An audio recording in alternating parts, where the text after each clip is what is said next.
and one by one dropped the revelers in the blood-bedewed halls of their revel, and died in each of the despairing posture of his fall. And the life of the ebony clock went out with that of the last of the merry, and the flames of the tripods expired, and darkness, decay, and the Red Death held illimitable dominion over all. Welcome to Bullfinger Reviews. This week's video I'll be sharing with you a modern masterpiece of doom metal. The genius of Bell Witch and their song titled Beneath the Mask has been a fixation of mine for quite some time. I will be exploring the themes and the subtext of the song, as well as linking it to that of the works of Edgar Allan Poe's The Masque of the Red Death. Without further ado, let's begin. Bell Witch is an American doom metal band founded in 2010. For those of you who don't know, doom metal is a metal subgenre that utilizes a plethora of components such as droning guitar work, daunting lyrics, and sometimes gothic elements to elicit the feeling of doom.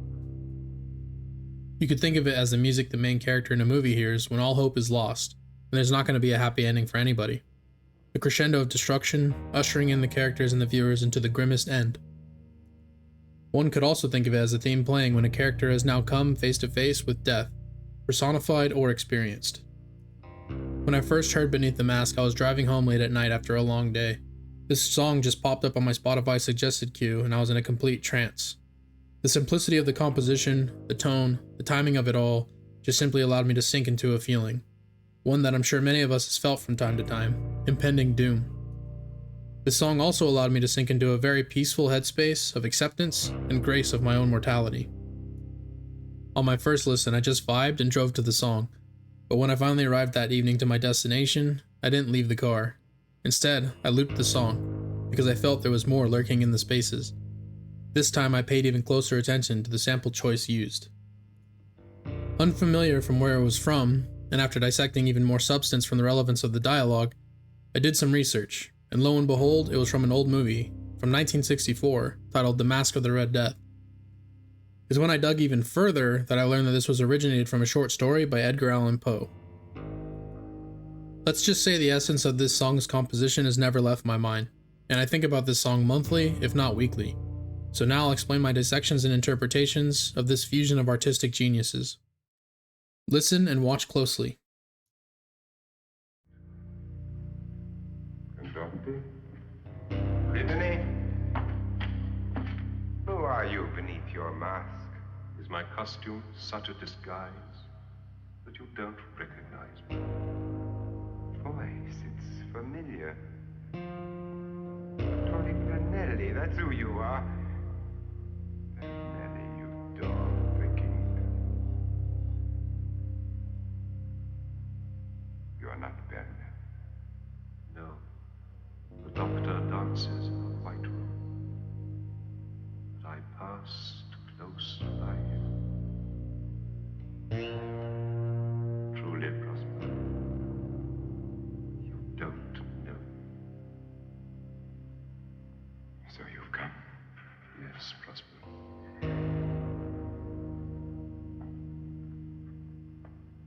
On your knees. Prospero. On your knees. The Prince of Darkness.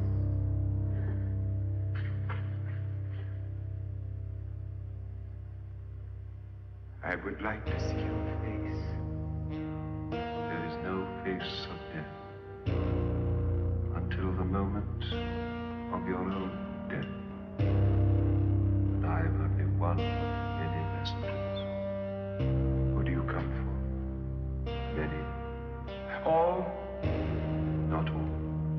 I knew I was right.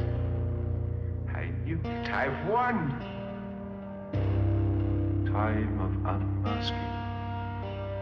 They begin to show their naked faces.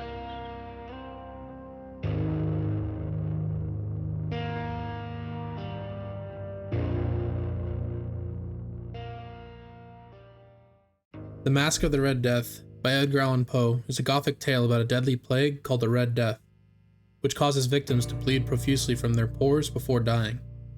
Prince Prospero, a wealthy, arrogant nobleman, retreats to a secluded castle with thousands of courtiers, believing he can escape the disease by locking himself away. Inside, he hosts a lavish masquerade ball in 7 bizarrely colored rooms, each symbolizing different stages of life, with the final room being draped in black and blood red, representing death. As the guests party on through this plague, there's a grand ebony clock that strikes each hour, ringing a harrowing time-freezing chime at the top of the hour. It's as this clock rings that all of the guests freeze and bear witness of the chime. The seemingly endless festival stops at the top of each hour, and then resumes after the clock has struck.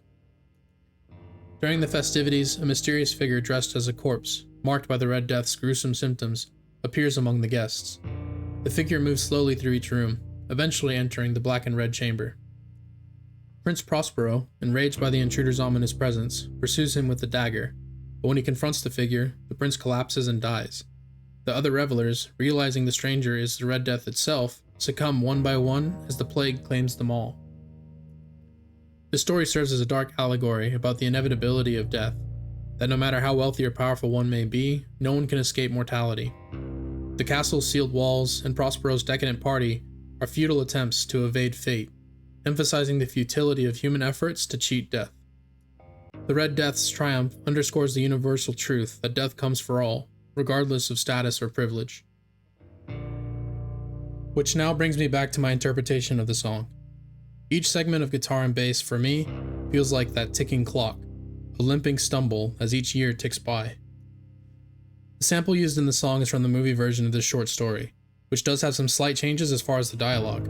However, I feel personally this is for the better. Prospero, seemingly named with the vision of prosperity, inquires to Death, asking who he is, that he somehow sounds familiar. At this party, all of the guests are wearing masks, so naturally, Prospero asks, "Who are you beneath your mask?" Ominously, Death inquires, "Really? You don't recognize me?" Prospero continues to guess who this figure is before him, asking if he's the doctor. Death simply explains, no, that the doctor dances in the white room, and that he passes closely by. Realize the significance of these word choices, that Death does walk close by near those in hospitals and around the doctors, waiting patiently for those whose times are right, but not this time. This time he comes for Prospero. It's only after this line that Prospero understands that it is Death before him, and with this understanding, he commands Francesca to kneel before the Prince of Darkness. Prospero asks to see Death's face, and Death explains that there is no face of Death until the moment of your own death. Prospero asks who he comes for, and Death explains that he comes for many, but not all. In this moment, Prospero rejoices that he was right and that he won. After uttering these words, we hear nothing more from him, as Death takes him. Death then states that at the time of unmasking, they show their naked faces. It is also at this time the song's main melody haunts and carries us toward the end of the runtime. The genius of this moment in the song is this triple entendre of revelations. Prospero showing who he is underneath the mask of his character, Death revealing himself to Prospero, and the song revealing to us the core message. Prospero shows that it was never about salvation or preservation, but that of conquering and triumph. He stowed away his riches and protected the wealthy as a testament to his selfish, narrow-minded status ideologies. The inevitable death reveals who people really are beneath their mask. The character they present to the world falls away as they take their last breath. And simultaneously, they unmask death to themselves, for the identity of death is uniquely their own. And so it's at this dreadful unmasking that we understand as a listener the true message behind the composition of the song. That death comes for us all, and in the end, the characters we play, the goals and accomplishments we boast, the facade we cast to the world's eye will be shattered as death unmasks us for who we really are. This song instills the feeling of the darkest, softest whisper, and as a reminder that regardless of the subjective moral identities and statuses, death comes for us all, and what is underneath these societal masks will be revealed. Thank you for watching. If you made it to the end of this video, I appreciate you. As a small creator, all the support I'm very much grateful for. Leave a like, comment if you have any thoughts about Bell Witch or my interpretation, and as always, subscribing is greatly appreciated. See you next week.